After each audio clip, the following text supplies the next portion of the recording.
Ladies and gentlemen, please welcome our session moderator and Walmart's Vice President of Constituent Relations and Racial Equity, Tony Waller.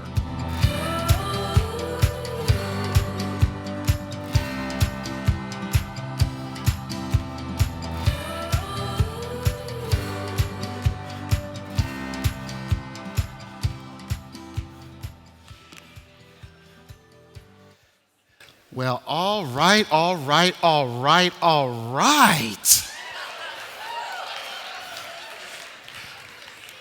my goodness. And may I take a moment of personal privilege to let y'all know that my best friend in the whole entire world is in the room? Trish Smith, I just love you. Oh my God, what would I do without you? Anyways, back to business. I apologize to all of you today. How are you doing this morning? Good? I love it. I love it over here. Yes. We're going to make some really good things happen today. So let's get this thing started. The pandemic, in combination with other stressors in modern life, has created what is being called a mental health crisis, particularly among young people. In the US, suicide is now the second leading cause of death among teens. But make no mistake, this is a global issue. In almost every country, rich or poor, mental health is stigmatized and its treatment underfunded. Our guests today are working to address the mental health epidemic, providing tools to reverse the tide and giving hope and a sense of community to those who are struggling. Let me introduce them. Our first guest is an infant, child, and adolescent psychiatrist in Canada. She served as a special advisor to the government of Ontario on well-being and education and early childhood development. She is the author of the Canadian bestseller, Love Builds Brains. Please welcome Dr. Jean Clinton.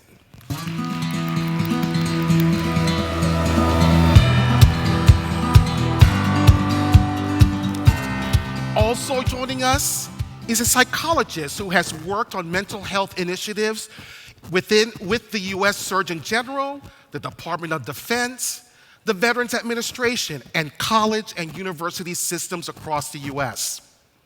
She is the Chief Clinical Officer of the JED Foundation and a member of the faculty of the Yale School of Medicine. Welcome, Dr. Nancy Roy.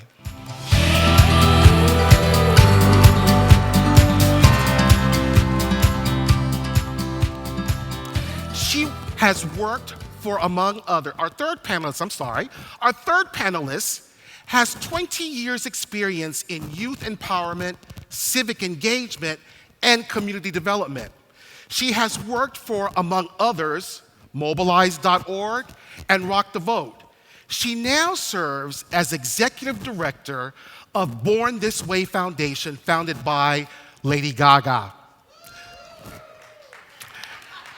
Please welcome Maya Enista Smith.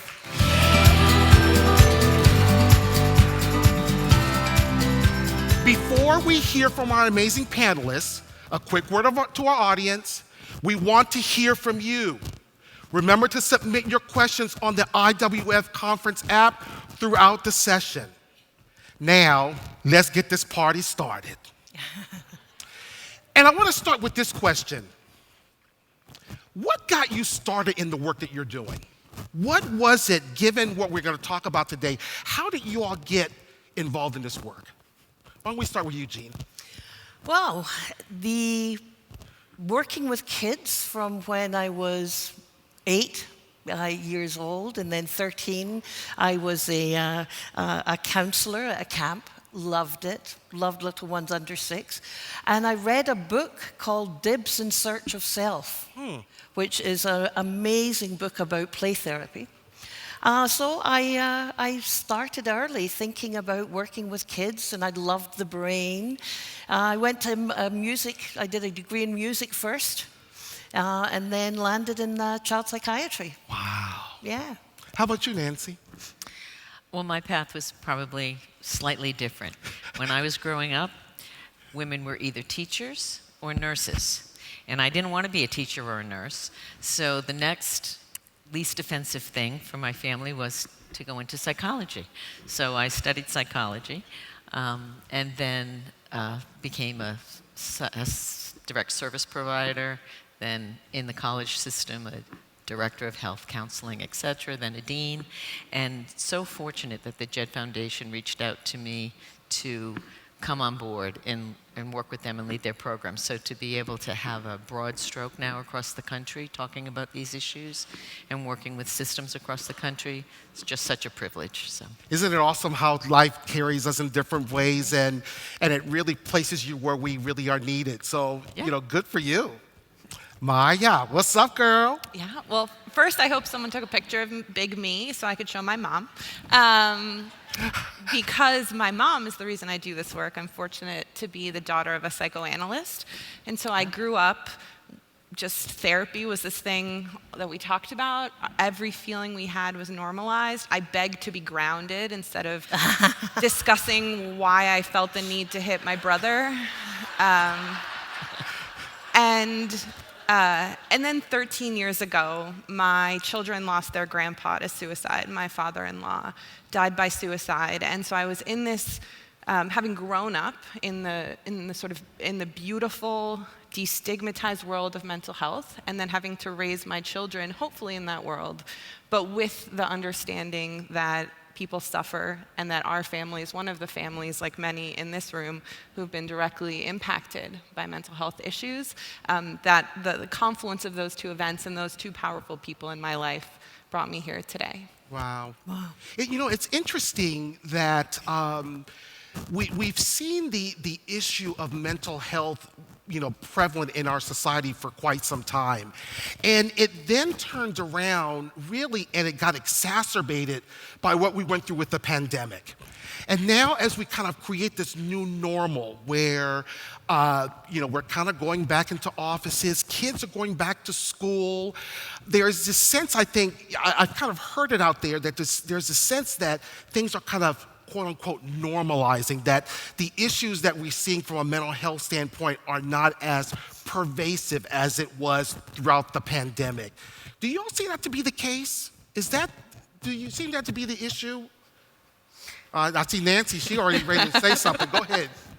Yeah, I would say absolutely not on several levels. First of all, as much as I think we all wish the pandemic is over, we have no evidence to suggest that it's really over.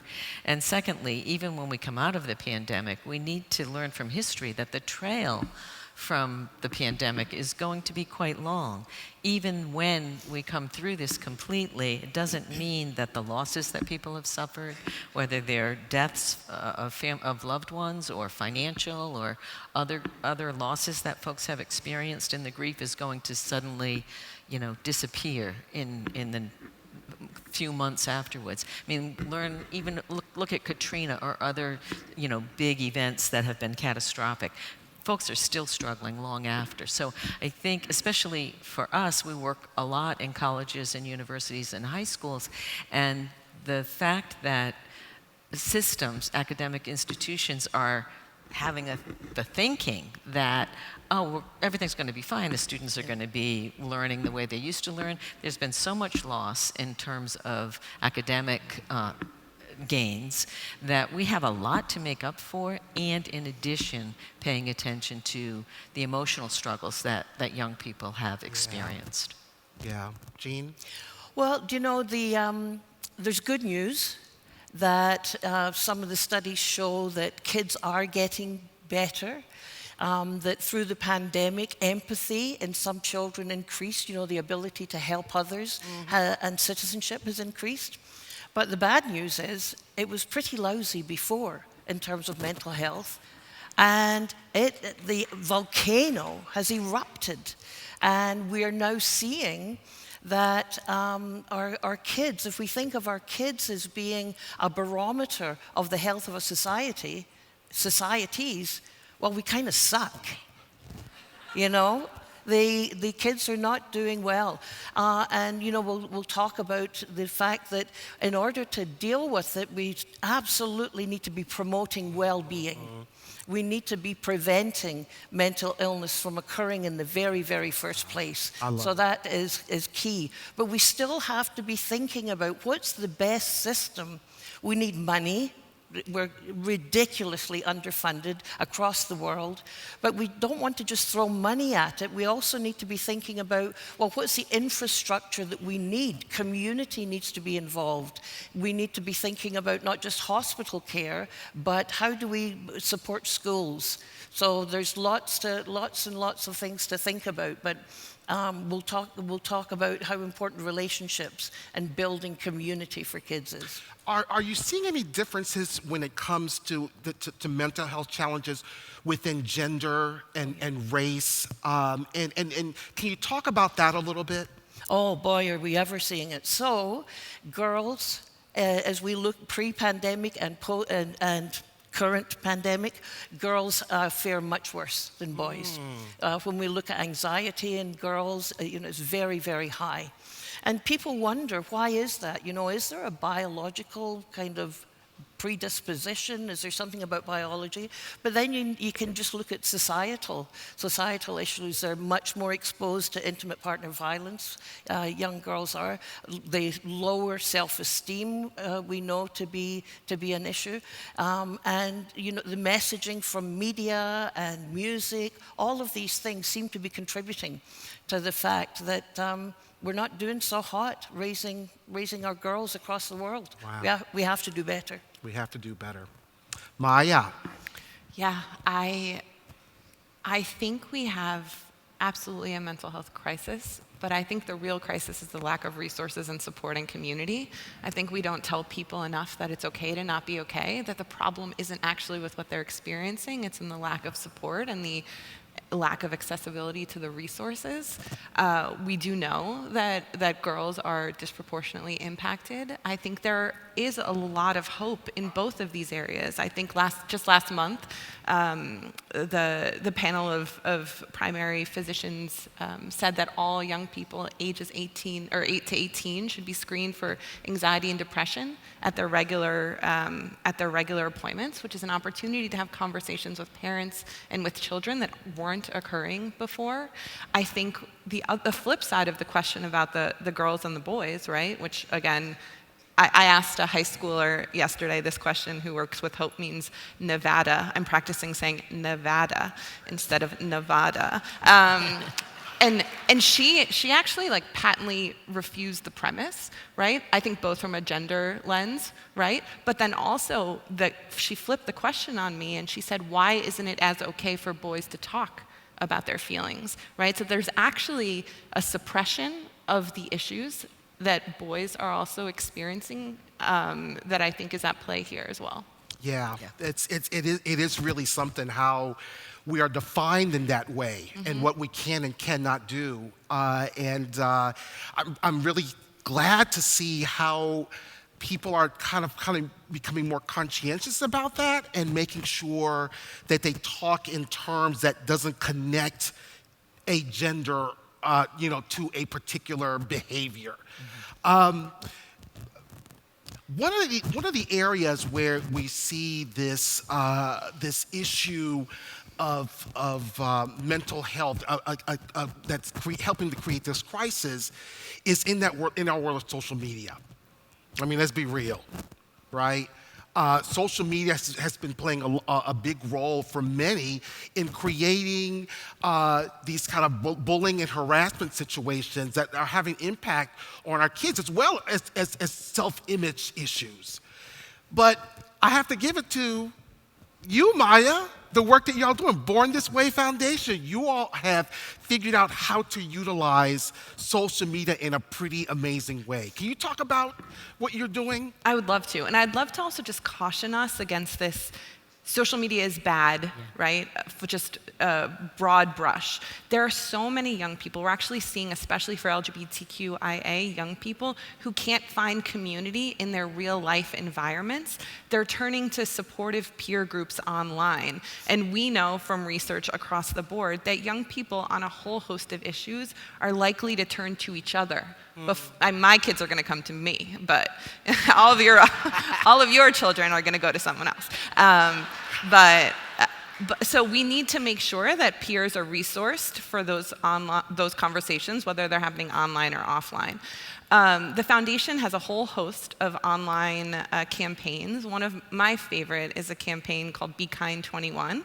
And just to tell you, the mission of Born This Way Foundation, founded by Lady Gaga, is to build a kinder and a braver world. And one of the goals that she has is to make kindness go viral. And so I was in her backyard in Malibu like 6 years ago now, and I told her about this campaign that I was doing with my son's kindergarten class. I said, we created these calendars for the first 21 days of school called Be Kind 21, because kindness is a habit, right? We know that if you do one kind thing, a kinder, braver world does not just suddenly pop up. It's a habit, it's a muscle, it's something we need to do repeatedly, and I was excited to do it with this kindergarten class. She goes, we should do a global campaign about that. I was like, I was just trying to have a polite conversation with you, just tell you a little bit about my life, because I live in yours. And she said it, and I always know if she says something twice, we have to do it.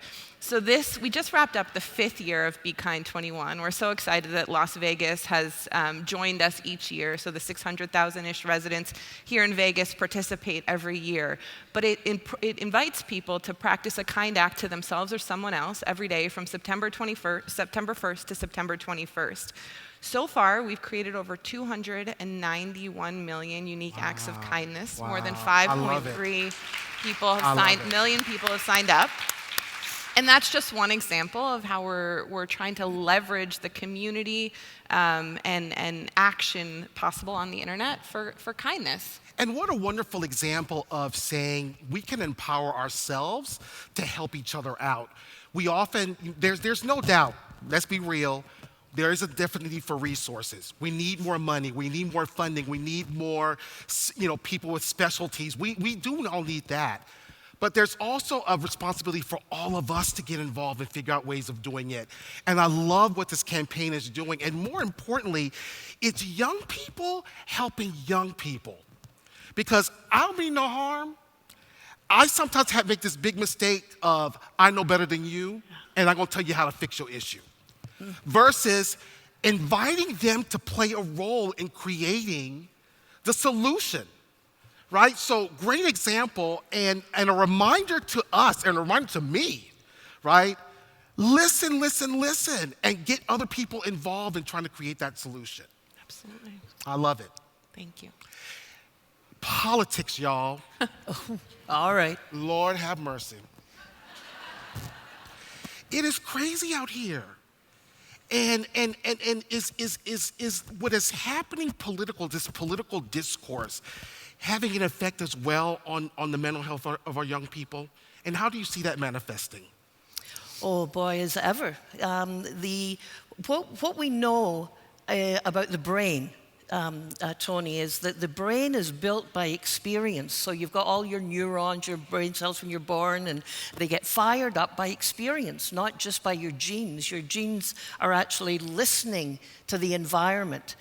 And so if the environment is a toxic one, if what the children are experiencing, the models that they have are nastiness, then not only do the adults get nasty from listening to that nastiness, but they're not getting buffered against it.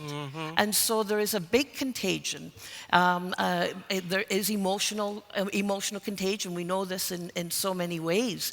The good news is that adult relationships that build connection, that help kids have a sense of belonging, that are kind, absolutely neutralize some of that stress. So when we think about how do we buffer our kids from this stress, we don't want to bubble wrap them, They need to have some, not all stress is bad. They need to experience stress, but we need to be thinking that all kids are our kids, and how can I be that important adult in the child's life to buffer that stress. But we need more civic society, and education we can talk about is a huge route to that exactly. Nancy, you do incredible work with the JED Foundation, and it's focused so much on helping schools, colleges, universities to help our young people as they're going through their challenges. Talk a little bit about the work that you all are doing, and what are you seeing out there, the challenges that you're seeing out there, and what do we need to be keeping in mind as our young people are going through their school systems. Yeah. So following on what Jean's saying, truly, I think the underlying foundation of the work that we do in schools relies really on two guiding principles. And it's applicable not only to schools, but to organizations, corporations, etc. And that is, really we need to have a public health approach to mental health in this country, especially for our young people. And by that we mean that we need all folks to have a role. Everyone has a role to play. In a school system, it's the coaches, it's the teachers, it's the faculty, it's the academic advisors, it's the operations and facilities folks. It's everyone on campus, and or in your world if you're not on a campus, right? And managers and colleagues, and most people will say to us, well, I'm not a therapist, what can I do? This is not rocket science. Not everyone needs direct clinical service. But to your point, everyone can benefit from a warm hand, from outreach from someone who is organically in their world that simply says, and to use the adage that everyone's now familiar with, when you see something, say something, that minute that sort of that light bulb goes off in your head, like, Nancy's usually pretty talkative and engaged. She's been quiet for a couple days. To reach out and say, hey, is everything okay? This is not rocket science. We all have a hand in reaching out, whether it's to a family member, to a colleague, to a friend, to a student if you're in an academic setting. Really, it takes a community, it takes a village, where we create a community where there's no wrong door for someone to walk through for support. Not everyone needs direct clinical service, but we can all benefit from a warm hand. And secondly, and this is perhaps most relevant to this audience, that we need to have support from the top down. If your leaders in your organization or your institution are not behind this, you really won't be able to move the needle in any kind of long-term systemic way. And we've seen this time and time again in school systems. So community public health approach, support from the top down, and to your point about, we know young people turn to each other more than anybody else before they go to a family member or an adult or anyone. So really helping young people. And the good news is stigma is on the decline among young people. I think I've heard that from several folks over the course of these couple days, that their kids are talking a lot about it. You mentioned you grew up. You were fortunate in growing up. My kids growing up with a psychologist tell me, Mom, stop talking that psychobabble to me. I don't want to hear it. So I did not enjoy the conversations with my children that perhaps you did with your mom. But we are hearing more kids talking about it. I think, to your point about gender, I think for young people, young men, seeing more, for example, athletes and actors coming out, the influencers that are coming out more and more, especially men and especially athletes. I think it's been very helpful for young boys to see that in beginning to break down the stigma among that particular demographic. And I will say also, to the point of your great campaign around kindness, the JED Foundation has worked with the Ad Council to create a campaign called Seize the Awkward. Some of you may have seen it. It's like, I saw it the other day in the back of a taxi in New York City. It's in medical offices and all over. And it's short vignettes of young people, to your point about not needing to fix things, right? Young people just noticing that it's called Seize the Awkward, because it's that awkward moment where, I notice something's up with Jean, but do I say something? Do I not say something? Especially for a young person, to seize that awkward moment and simply say, hey, they're way better than what I'm just going to say. Hey, are you okay? But they're in the language of young people. And we found, because we've done it with the Ad Council, who has the capacity to do this, that they've not only been monitoring how many people watch it, like it, share it, but also 6 months and 12 months out, measuring efficacy around behavioral activation, so that young people who have actually seen the campaign have reported being more likely and have actually reached out to a friend as a result. But simply to say, hey, are you okay? Not how can I help you or what can I do? And sometimes it's just a matter of sitting with someone quietly. So I think our youth are way more advanced than certainly my generation, and I think there is hope as they move forward in helping us with destigmatization. Yeah, I love what you're saying, Nancy, and that's a fabulous website that you talked about. One of my concerns, to be honest, is that we have diminished the stigma, but have we given kids enough stuff to help them cope? So we've taught them about anxiety, what anxiety feels like, but we've frickin' forgot to tell them that it's normal. That we all get anxious, that it goes away, it doesn't last forever. And so I kind of worry about making sure that we're upping the social and emotional learning of kids so that they recognize their anxiety, say, okay, this is good, this is not good, but also to have the adults in their life be able to do exactly what you're talking about. But this concept of the brain is built by experience. So the experiences that the kids are having, if they're hearing so much about mental illness and not enough about mental wellness, then up comes TikTok, and the next thing you know, kids are declaring that they're cats. What?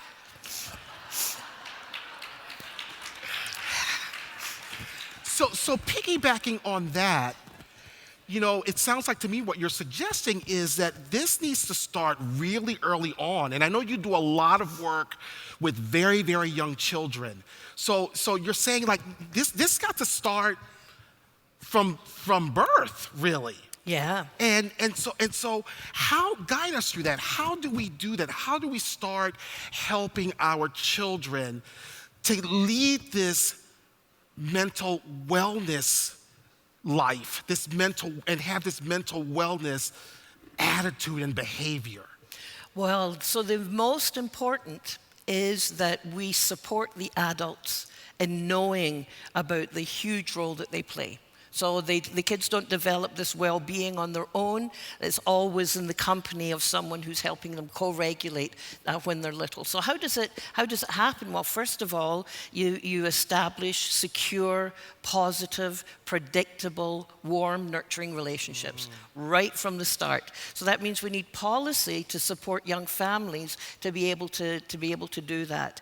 As you parent, it has a huge influence on children. So loving, nurturing, positive interactions, serve and return, the drip of everyday life is how it happens. And then so you actually help the children develop the ability to recognize their own feelings, that they have the way of expressing their own feelings, that they are aware of the feelings of others, that they are aware of the complexity of people. So I'll give you a story. One of my daughters has twins who are 4, and little Tommy was playing with the Lego, and he looked up and he said, "Nana, this little guy identifies as a boy."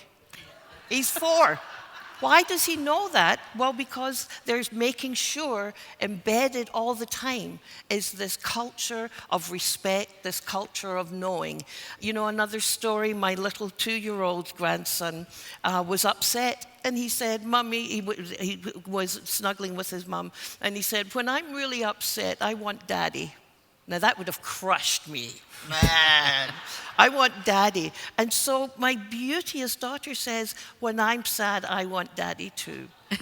So beautiful acknowledgement of feelings, developing empathy for the other, developing kindness as an attitude and an action. And then they go to school and it all gets screwed up. So. No. We need to change the schools. We need to change the schools so that they're thinking about kids who are good at learning and good at life. And leading one way into, from from toddlers and kinder to elementary school and middle school and all the way up through colleges and universities, and preparing these young people to then in turn prepare the next generation.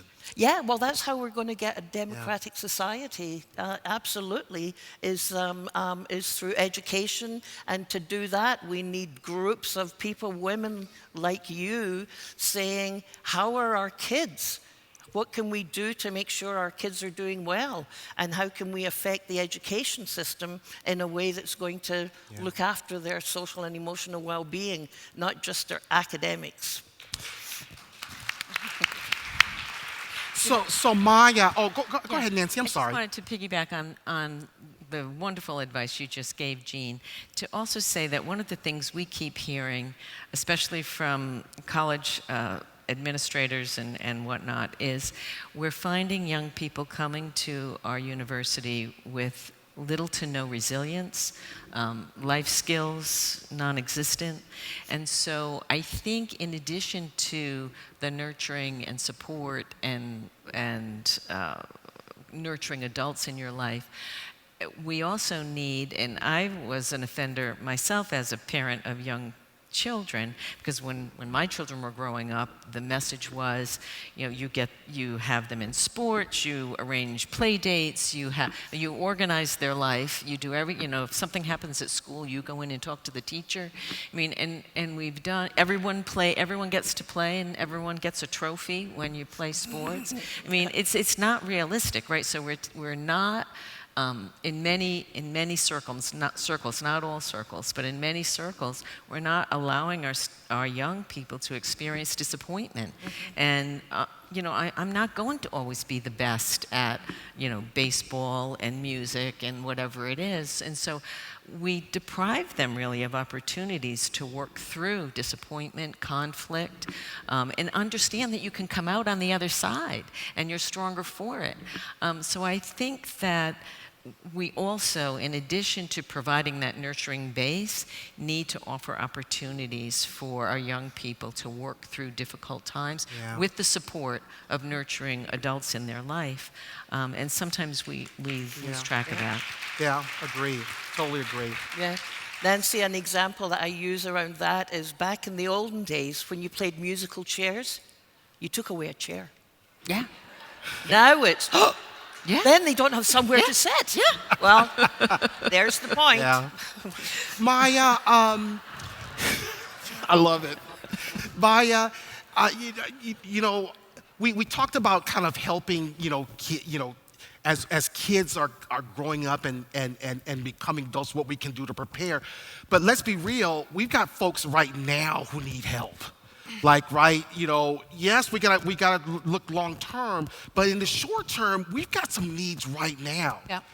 And I have to tell you, I had the wonderful pleasure of going to the Chromatica Ball. Yes, y'all, me and Lady Gaga. It was awesome. What I loved the most was this space that she created that allowed everyone to love who they were at that moment. And what I loved even more was in the concert, right? She takes this time and she sits at the piano and just talks to people with kindness and compassion and words of encouragement. And you left there knowing that I can leave this world conquering it all. Which I think is what is so wonderful about the work that y'all are doing in the foundation. And you have the certificate program that you've got going on as well. Yeah. And what kind of impact is that having for you? Yeah, so thank you. I'm going to tell her you said that. Just two quick things. So first, can't underscore the Seize the Awkward campaign, how important it is. There's this myth that if we talk about suicide or we talk about someone hurting themselves, we'll give them the idea. But that could not be further from the truth. As mothers, as parents, as leaders, being comfortable asking, are you thinking of hurting yourself, is one of the most important things that you can do. Preparing to seize the awkward. In our house, we always say better mad than alive, right? And so I think that is just so essential to mention, that in terms of a tangible action that you can take when you leave here today, is practicing asking that question and knowing the resources to provide when the question goes a certain way. In terms of the resources, there are many, and we've mentioned some of them, but the foundation, we pivoted during the pandemic and realized that a lot of our campus and class-based offerings were going to need to change. And so we worked with an organization called jack.org in Canada, and we created the Be There certificate, and it's betherecertificate.org. And it's the first self-paced mental health resource that you receive a certificate for, that's simultaneously available in French, English, and Spanish. I love it. 30,000 people have signed up, and of those 30,000 people, more than 96% of them feel better equipped to handle mental health issues and conversations to support a loved one. So this is an example of a tool created by and for young people. And I think another thing that I would hope that you could take away from this conversation is that the hope that we have about the future of mental health in this country certainly exists in this room, but it is in spades when you're talking to young people. They have such a commitment and a hope and a almost like untethered to reality, like hopeful idealism in the face of seemingly insurmountable obstacles, that they can improve not only their own lives, but the lives of everybody around them. And the innovation and the hope and the creativity and the collaboration and the diversity that is coming from this generation. And I think there's an incredible app called the Not Okay app. If you haven't downloaded it, you absolutely should. It's created by two young people, Hannah and Charlie Lucas. And big brother Charlie saw his little sister being bullied at school, and he created a panic button for her so that she could upload 5 contacts, and she attempted suicide due to this bullying. And so he created the Not Okay app. So instead of putting the burden on Hannah to go get help when she needed it, you just press a panic button, and the 5 people that you'd previously uploaded were told that you were having a hard time, and the burden was back on the community around you. So that's just one of many hopeful examples. I love it. I love it. That's awesome. Question from the audience. Y'all ready? Yeah. This comes from Claire LaChance, or LaChance. Please, Claire, forgive me if I mispronounced your name. From IWF, Northern California. What is the appropriate role of pharmaceuticals in the youth mental health crisis? There appears to be a rush to prescribe drugs early on. Interesting. Oh. Talk about politics. Okay, come on, talk to me. So, one, I think it's very important to recognize there is a role for medication in the treatment of mental health problems in kids. One of the big issues is that it's not, people do rush to go to it. We don't have enough child psychiatrists, we don't have enough prescribers, we've got kids disrupting in school, and so what do we go to? We go to chemical restraint. And it doesn't make sense. As you go across the US from the West Coast to the East Coast, the number of prescriptions of Ritalin goes like this. What? What's that about? Genes? Is there something happening in the East Coast that we don't know about? So we have to think and stop very, very, very devotedly to say, is this the right medication for this child or young person in this context at this point in time? But medication is the beginning of an intervention, not the end. There's so many other things that we need to be doing to be supporting. So it's a worry to see how it's just an F2 world. Find it, fix it. Wow. rather than look at the dilemma and understand it. Yeah. Nancy, you'll have so much to say here too. It is, the other thing I think about, especially with young children, is there's so much going on developmentally. You know, when young children are impulsive, does that necessarily mean they have ADHD? I mean, we quickly rush to a diagnosis and then we quickly rush to medicate. And I was in private practice for many years, and my experience has also been the first line is to talk with people and listen and hear what their struggles are. And doesn't mean to say there isn't a role of medication, but the role of medication is often an adjunct to psychotherapy or other supports. It's not necessarily the front line or the answer, but if you think about it, look at just watch TV for an hour, right? How many ads have you seen on TV in the course of an hour that says, oh, you're feeling this way? Take this medication. Or, oh, you have this? You know, this is a quick fix. And unfortunately, when we do that, we bypass the etiology and speaking to the origins of what's going on and just trying to mask with symptom relief. And then we don't really get to the bottom of what's going on and be truly helpful in the long term. Another question from Reem Atala Habayeb. Did I get that right? From IWF Jordan. Children in areas and countries of conflict are most vulnerable. Do you think it is better to shield them from the information or actually talk to them about it? Any thoughts, Maya? I think that is a really incredible question. So and this is absolutely a point of privilege, I recognize this, but in our house we have conversations. I have a 10 and a 7-year-old, and we ask them, do you want the grown-up answer or do you want the kid answer?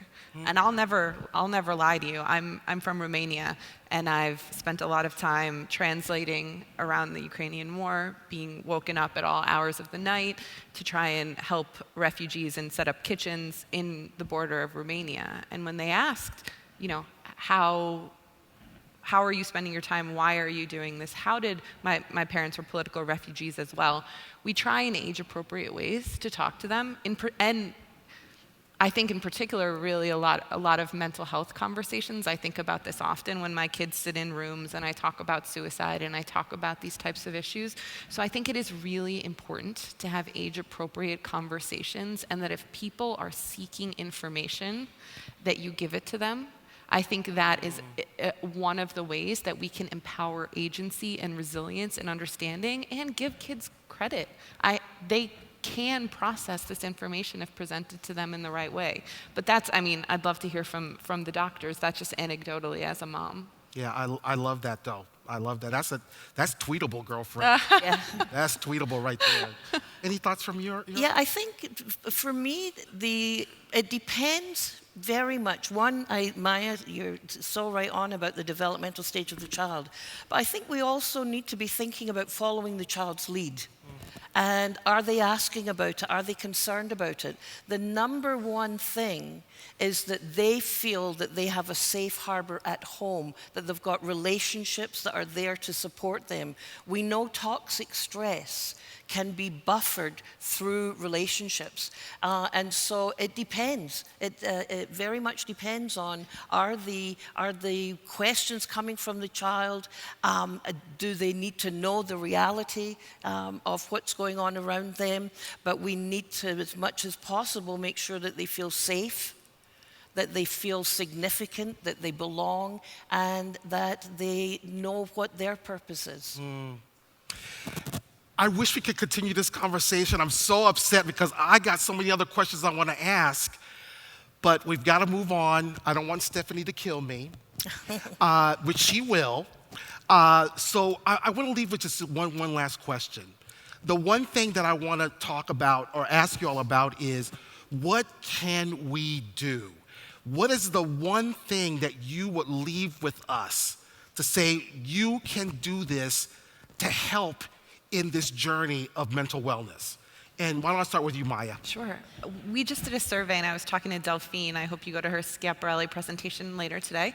I was talking to her about it, but we did a survey looking at how parents and kids in the same home talk about mental health. So we asked the parents first. The parents said, we're nailing it. They gave themselves A's. We're doing a great job talking about mental health. the kids then gave them lesser scores. And then we dug in to find out why. And this resonates so deeply with me as a mom and a woman leader.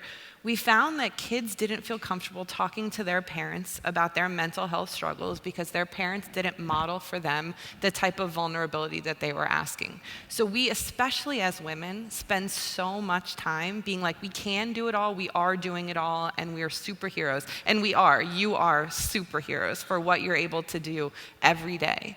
But in that search for perfection and in that tampering of failure, we are doing our kids a disservice, and it is impacting their mental health. So I would say, talk to your kids, talk to the children in whose lives you've invested about a time you failed, about something that you're struggling with, and model the type of vulnerability that needs to be present in order for us to save a life.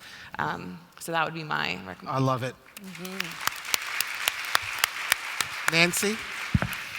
So to follow up on your point on modeling vulnerability, I would also say several things. First, open your eyes and be aware. Look for signs, early on signs. Someone is not as engaged as they used to be. Their mood has changed. Their affect has changed. Their behaviors are changing. If it's someone in your family, they're sleeping a lot. They're not engaged either in work or academics. Look out for the signs, early warning signs. And to your point earlier, don't be afraid to have that conversation, whether it's asking directly about suicide or asking what's going on, are you okay? Not waiting until there's a crisis. And then, especially for all of you, and I think about the roles that you play as leaders, which I mentioned earlier as an important element, but also modeling not only vulnerability, but also self-care. I mean, thinking about how, to your point, we're 24/7, you're running around, you're doing this, that, and the other thing, you're managing large corporations or foundations, families, etc. If we want our workplace, for example, to, in addition to our families, to be productive, to be nurturing environments, to be open around mental health, you have an important role to play in being a role model yourself. Because if your managers or your staff or your employees are not seeing you employ self-care strategies, if they see you 24/7 working, never taking a break, never having time, not even, eating lunch at your desk. I'm sure every single one of you don't take lunch. I mean, my guess is that you probably don't, and that you have your computers on or whatever 24/7. We're not modeling not only to our young people and our families, but also to our employees and our managers, what should we be doing to take care of each other and ourselves? And so I invite you to, especially in your organizations, think about what kind of tone do you set, and do you have your managers and others who are in leadership roles set for your organization and for all of your members of your organization, because it goes a long way. Love it, love it. So these fabulous, fabulous women to be here with, and you, Tony. I have a simple thing, and that is everybody go back to your organization, your IWF, and say, let's talk about mental health in our young people and our kids, and make it a priority for IWF, because love builds brains. I love it. And if we can do it, it will be wondrous. Oh, wow, I love it. Jean, Nancy, Maya, thank you for allowing me to be a part of this conversation. And IWF, thank you so very, very much for giving me this opportunity. It's been amazing. We're going to take a quick break and pause, and then we'll now move into our breakout sessions, which begin at 11:10 a.m. Betting on the Future, Strong Mind, Strong Body, and Masterclass with Dr. Rosabeth Moss Cantor of the Harvard Business School. Enjoy the rest of your day.